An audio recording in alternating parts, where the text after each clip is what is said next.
Hi, I'm Wendy Zukerman, and you're listening to Science Versus from Gimlet. This is the show that pits facts against anaphylaxis.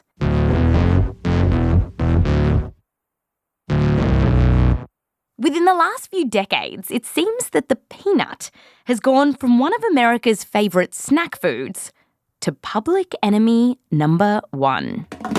Milwaukee teenager has died after having an allergic reaction to peanuts. Peanuts have been banned on airlines and in schools. No peanut products in the classroom means lunchboxes are kept in the hall.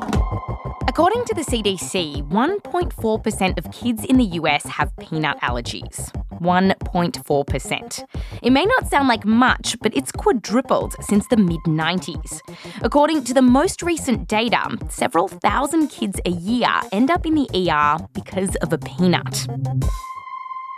So, in today's mini episode, we're asking, what is going on with all these peanut allergies? Is there anything parents can do about it? And what does this have to do with anything?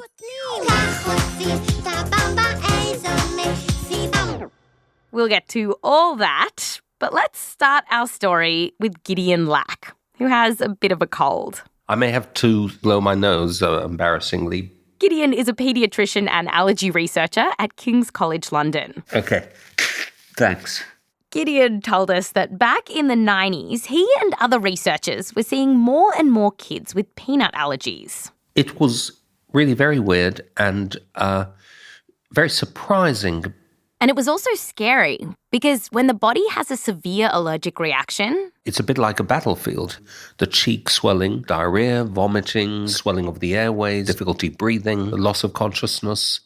And so, in the late 90s, allergy researchers got together to try to work out what to do about all these kids getting these nasty peanut reactions.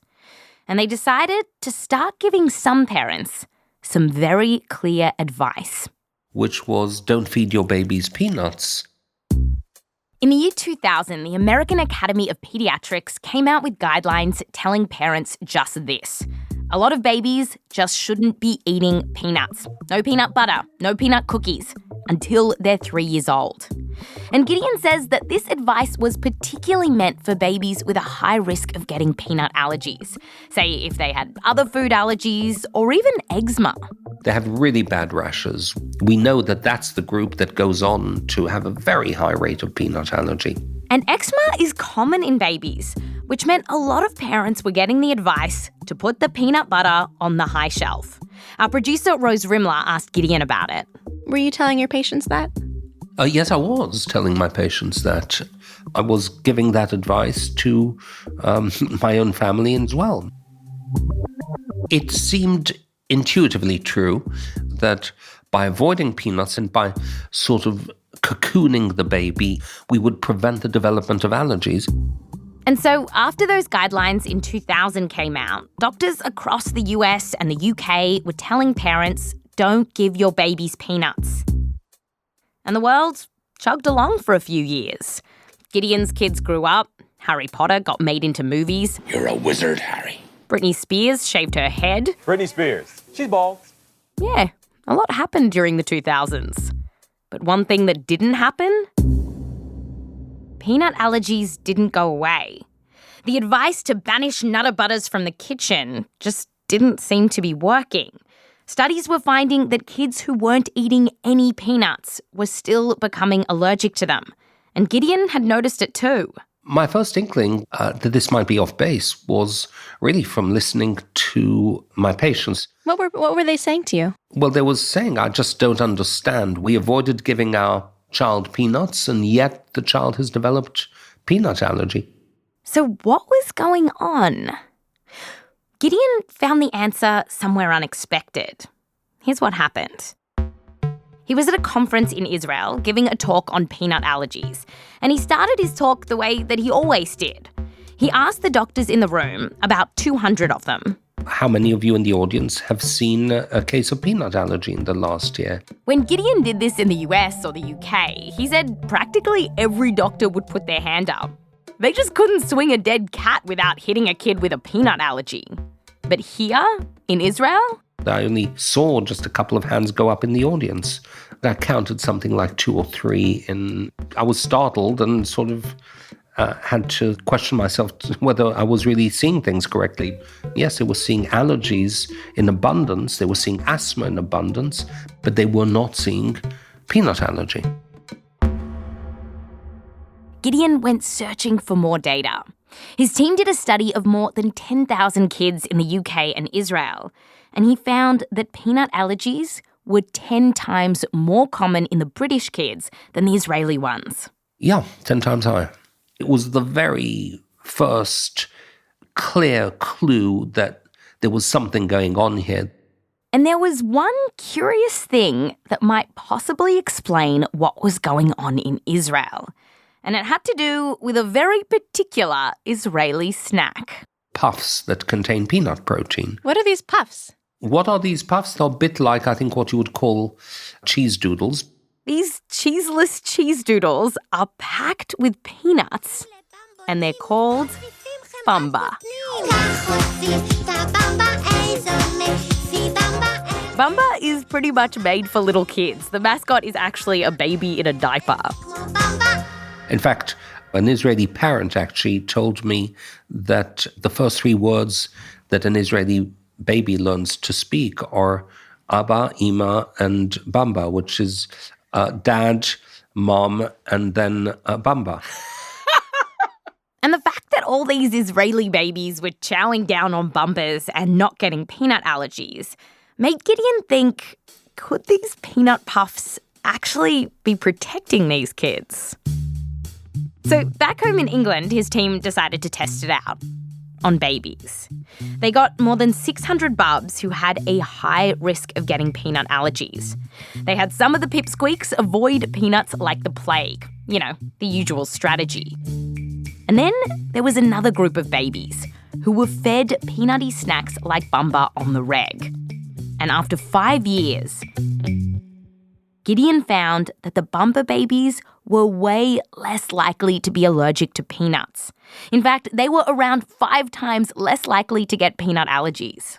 This was a huge effect, and we didn't for a moment anticipate such an effect. So what was the mood when you crunched the final numbers? Did you pop the champagne?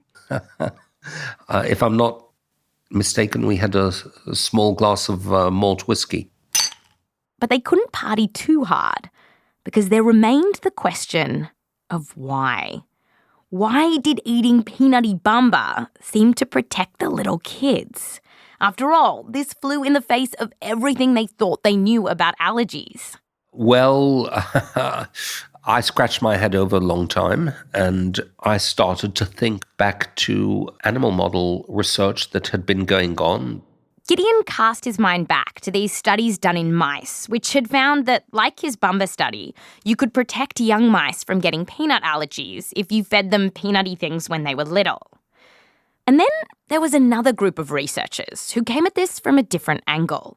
And instead of trying to prevent allergies, they actually gave the mice peanut allergies. And it was all pretty mad scientist-y. Here's what they did. They took young mice with basically rashes. Red, broken down skin. These mice have never eaten peanuts in their lives. And peanut is applied to that skin. These scientists rub peanut bits right into their mousy little rashes. After the mice get their weird peanut massage, scientists then feed them peanuts. And ta-da! These mice get nasty allergic reactions. Exactly. Peanut makes its way through the skin. That seems to be enough to set up allergy. Thinking about these mouse studies, Gideon thinks, maybe the key here is how babies are first exposed to peanuts. Like if it's through their mouth with a friendly little Bamba, then that's good. But if it's through their skin, that's bad. Gideon has an analogy for this. If someone knocks on your door with a smile or, I don't know, carrying a bunch of flowers, you might think it's a bit strange, but you'll be polite to that individual and you'll talk to them was if you hear glass shattering upstairs in your bedroom and you see someone in a mask breaking through your window to one of your rooms upstairs, you might be less friendly inclined. So, peanuts getting through our skin, maybe through an eczema rash, that's a bit like breaking a window and making our whole body angry. But our final question is this: how are peanuts getting through our skin? Like, we don't have mad scientists rubbing peanuts into our rashes. Well, one idea is that over the years, we've been putting so many peanuts into so many foods and different products and then shipping them all around the world that we've ended up with tiny traces of peanuts all through our environment. Like, Gideon has found peanut bits in the beds of kids who don't eat them. And he reckons that these peanut bits can then make their way into our skin. And if this idea is true, it means that what Gideon and other doctors were telling parents to keep babies away from peanuts, it turns out was exactly the wrong advice. Because when babies didn't eat peanutty things, it increased the chance that the first time their body was exposed to a peanut, it was through their skin.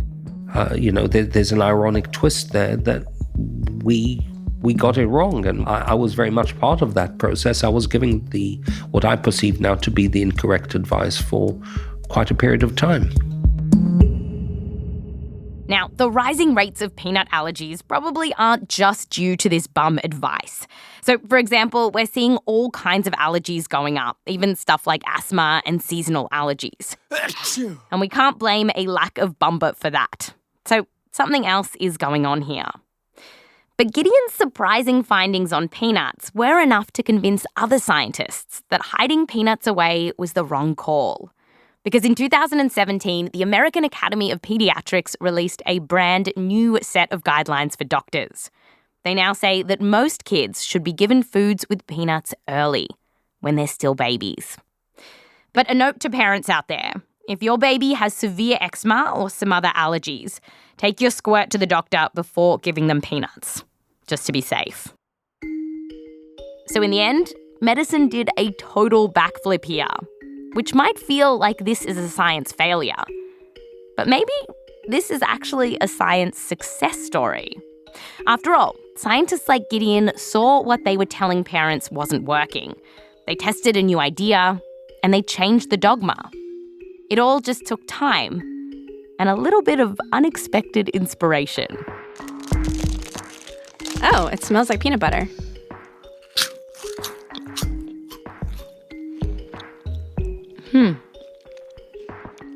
Oh, damn, it's like chewy. It's like sticks to every part of your mouth. It tastes just like peanut butter. It's pretty good. Wow. Do you like it? Like is a strong word. I can tolerate it. That's Science versus Peanuts. We'll let the Bumba baby play us out.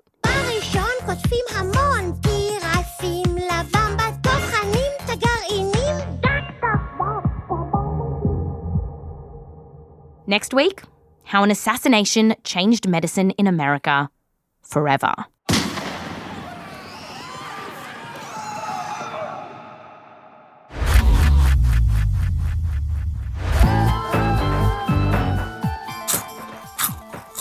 It's so perfect. It's like a sound effect. All right. Hey, Rose Rimler, Hey, Wendy. producer of Science Versus.